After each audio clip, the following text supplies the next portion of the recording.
Kam jirtu kabajamtoota maatii yuutuubii keenya kun qophii Oromoo torbanitti yuutuubii kanaan isin darbudha nu waliin tura. Anqaanaw Teedii Afroo Dooktar yoo jedhan awwaatee kolfanuu itti fixaa.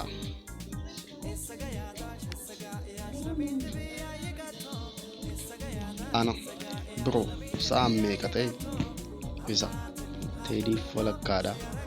Ana naa hin galle meeqa jechuudha isa ja'aaf walakkaa jechuu kooti. Kaadiroonni walga'ii si waamtee haala yeroo irratti gaaffii waasinti ta'e jira gaafa jedhan paartii filannoo bara 2013tti gaggeeffame paartuu meeqatu dorgomee meeqatu darbee eenyusuma waa hattee mana dhaagaltee ciikiin kee dhuftee maaliif fidhamtee gaafa isin jettu jaalala keetiif ka'a. Otoo sodaattuu Tigraay lola deemtee sagalee dhukaasaa tu'aa jedhu yommuu dhageessu gooftaa koo ana korbeessa kee guddiftee gattaarii odoo miliqxee baateen obbo Jawaar hiikamuuf oduu jedhu rabbi nu haa dhageessisu.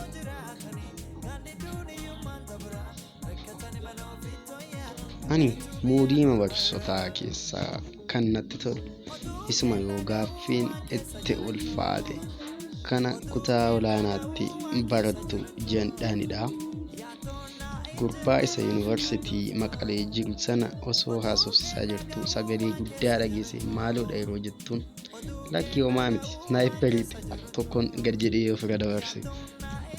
Injiinariidhaan eebbifamtee hojiin dhabdee gaafa xonqaa'ee bira deemtu baga nagaan dhufte. Anis akkuma kee injiinariidhaan eebbifameen hojii kana eegale. Maarreega qophiin akka kanaa meemee bifa sagalee viidiyoodhaatiin akkasiin bira gahu yoo barbaadan oolmaatiif sabskiraayib gochuun torbanitti nu eeggadhaa isiniin jenna. Sheer, sabskiraayib, laayikii keessan nu biraan fagaatina. Galatooma, torban walitti deebina.